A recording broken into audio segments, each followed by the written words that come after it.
Hi there, this is Paul back with you for another exciting video on YouTube. Also, I just thought I would add in this video that all of my videos are for entertainment only. They're not for legal advice or accounting advice. Consult your attorney or somebody with a higher authority than me for that stuff. And then also, if you like the video, subscribe down below and give me a big thumbs up. Cheese! That would be my thumbnail. And hopefully you'll like it, everything. Okay, so in this video, actually I have some notes this time. In this video, we're going to talk about lease options and early possession. This will be part 3, kind of my lease options that I've been putting up. Okay, so I had sold the house. I can't remember, it's been a long time, so I can't remember exactly how I sold it, but I sold it, and we were in escrow, and this was back before the time that the pre-qual letters and the pre-approval letters and all that got really popular. So I kind of just took the guy's word for it that they were approved. And there were some other things that they told me that made me believe that they would qualify with no problem. But anyways, so they didn't qualify. They ended up falling out of escrow, and I had to resell the property. And that goes back to Harry with his experience saying, no, I don't think it's going to take you 3 months. I think it's going to take you 5 or 6. Well, he was exactly right? Okay, so these buyers, what they did was they said to me, hey, look, we want to put our horse corrals up right when we close escrow. So we'd like to bring our pipes for our corrals and put them on the side of your yard over there. Excuse me, getting a little cold. And so I said, okay. You know, I'm easygoing, nice guy, and I said, okay. And I didn't think anything of it, right? And I had a ton of room. It was a 3/4 of an acre or something like that. So, you know, I didn't use hardly even half of it, or even a fourth of it, really. So anyway, so I told him, sure, okay. So when he left the pipes off, I wasn't there. Because again, I was really busy, working 7 days a week. So I wasn't there when he left the pipes off. So he came, he brought them, he left them off. And he called me later and said, okay, we left them off the side yard. I said, okay, great.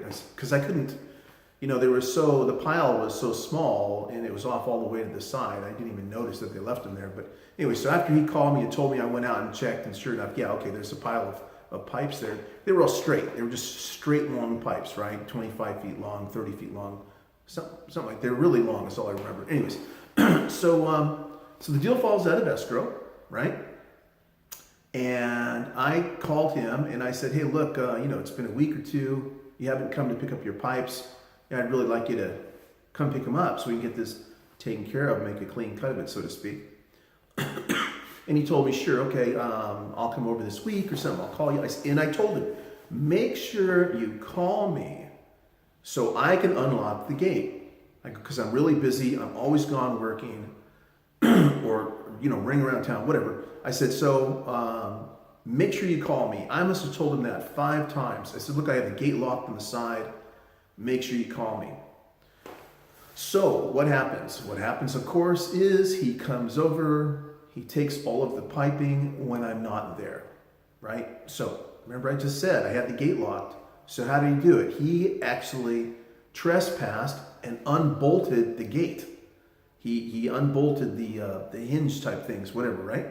And swung the whole thing open. Just left it locked, but unbolted it and opened it up. So not cool, right?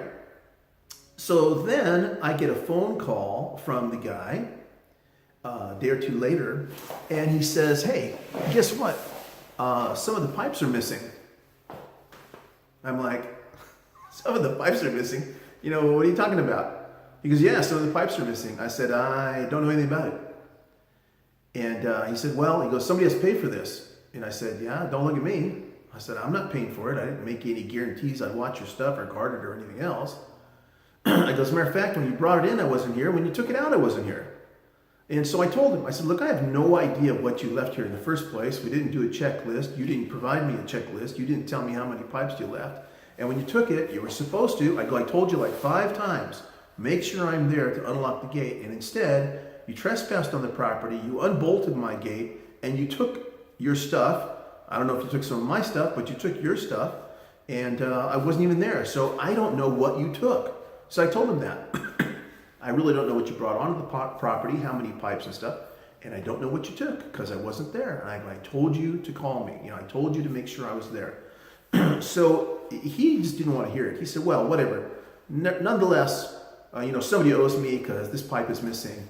And it was a big, big hassle. Oh, and then he accused me of stealing the pipe.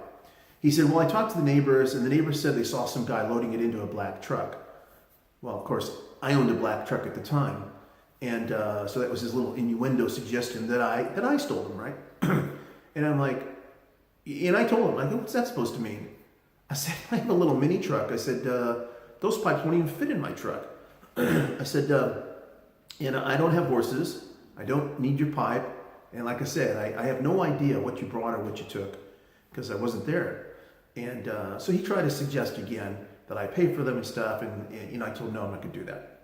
So anyways, avoid this hassle because stuff comes up, you know, shit comes up like this that you would never in a million years think of. But it comes up and people do crazy things and just avoid it altogether. And if you're ever in the situation where somebody says, can I come on, leave some equipment there or leave blah, blah, blah there because we're going to close in 2 days anyways? No. The answer is no.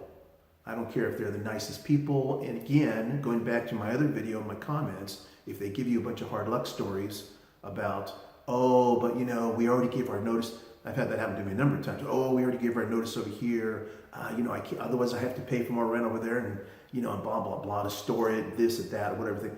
Well, then guess what? Then you're going to have to make arrangements and pay for whatever it takes because it has nothing to do with me. Because my answer to you is no. You cannot come into the property early and put stuff on the property, et cetera, right? Okay, so there's one example. Here's another example. This was the house over on Avenida Diaz, out in La Quinta. It's one of my very first investment properties. So same thing, the house was all finished. I sold the house. I had a sign out there, a realtor came by, say, I have a buyer. I'd like to put him in escrow with you, blah, blah, blah. So we did. So we got into escrow. And this was on a shoestring budget, right? It was one of my very first deals. So I didn't have a lot of money, and I already paid out thousands to bring the loan current and stuff. I bought it subject to, and that'll be another video, but I bought it subject to, and then turned around and sold it. So, but the realtor called me and said, oh, you know, she's a single mother, she has a little girl, they already gave notice at their apartment. Now at that point I should have said, so what? I don't care. That has nothing to do with me. But I didn't. I listened like Mr. Nice Guy.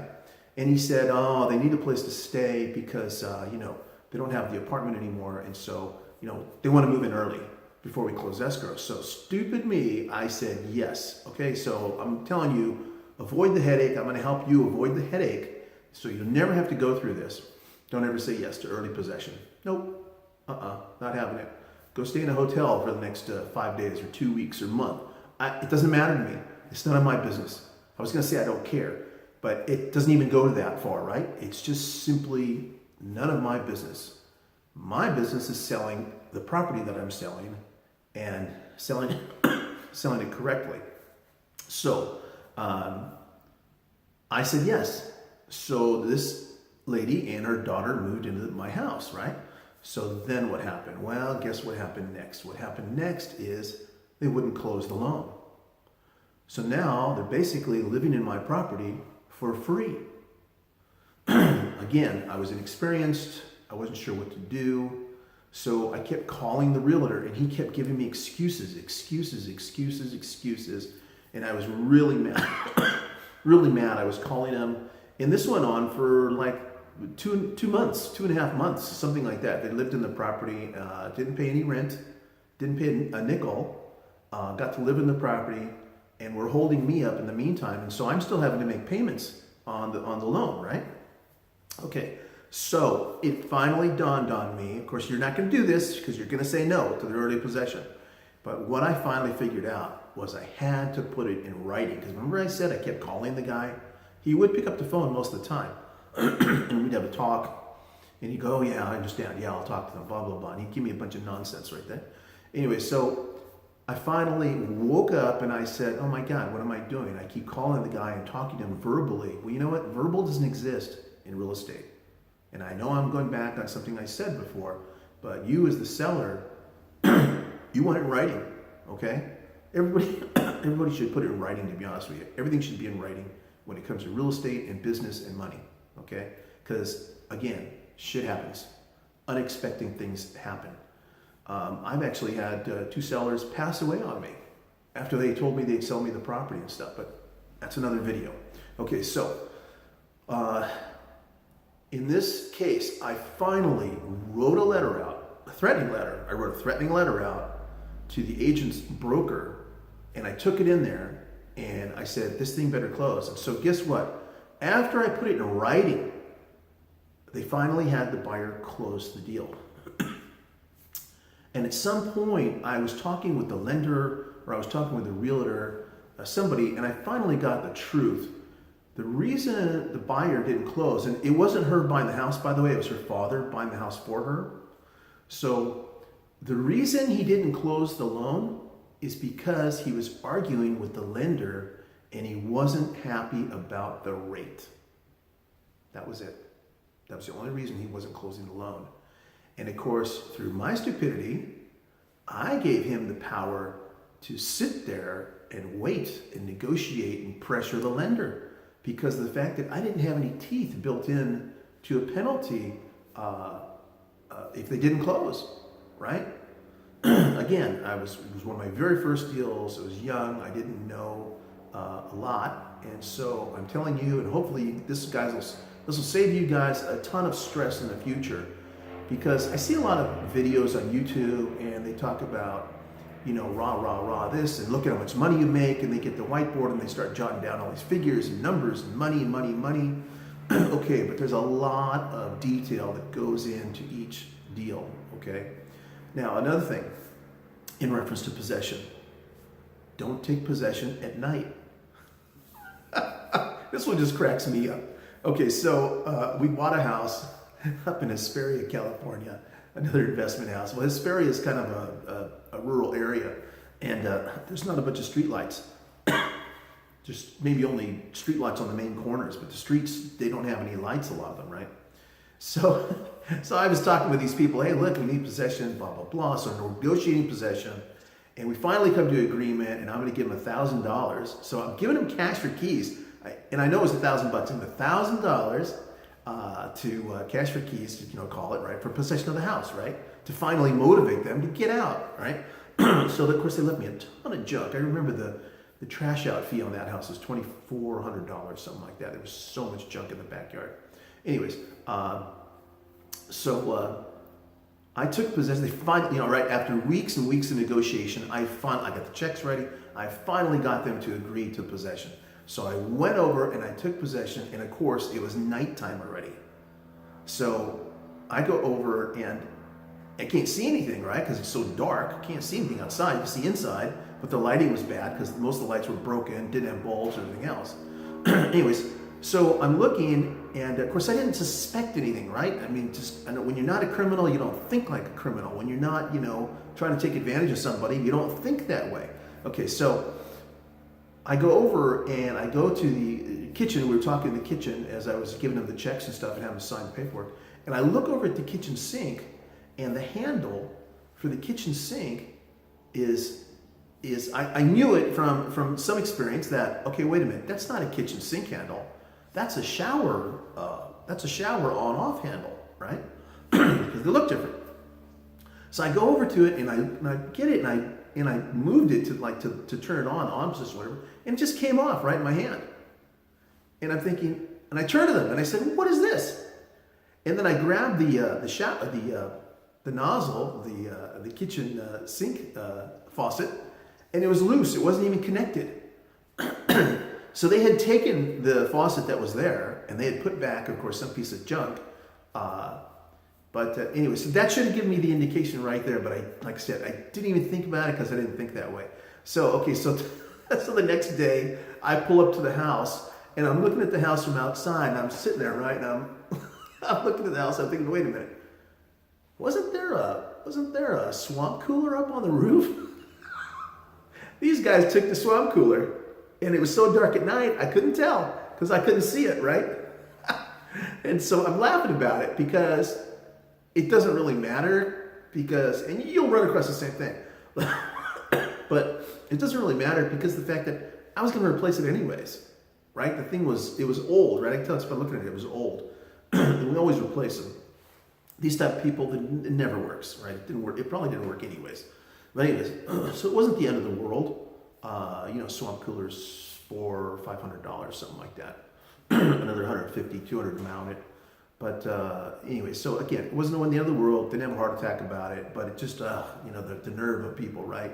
Okay, great. You're going to take that used swamp cooler and you're going to go. It was a roof mount unit, right? So you can only mount. You can't really mount in the window or anything. You've got to mount it this way, vertically. So I thought, that's so stupid, right? People steal stuff, right? Because we didn't agree on it, so they stole it technically. And what are they gonna do with it? Go sell it at a yard sale for $50, $70? It's not worth it to me. Of course, I don't think like those people. To them, it's like woohoo, $50, $70, whatever.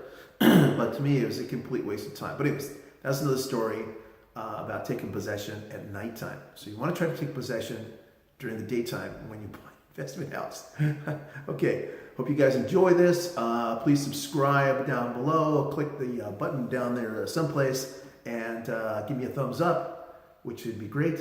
And tell your friends to, hey, watch this guy's channel. He's really good. He's down to earth because hopefully all the tips I give you guys will make you money and save you money and save you a lot of stress.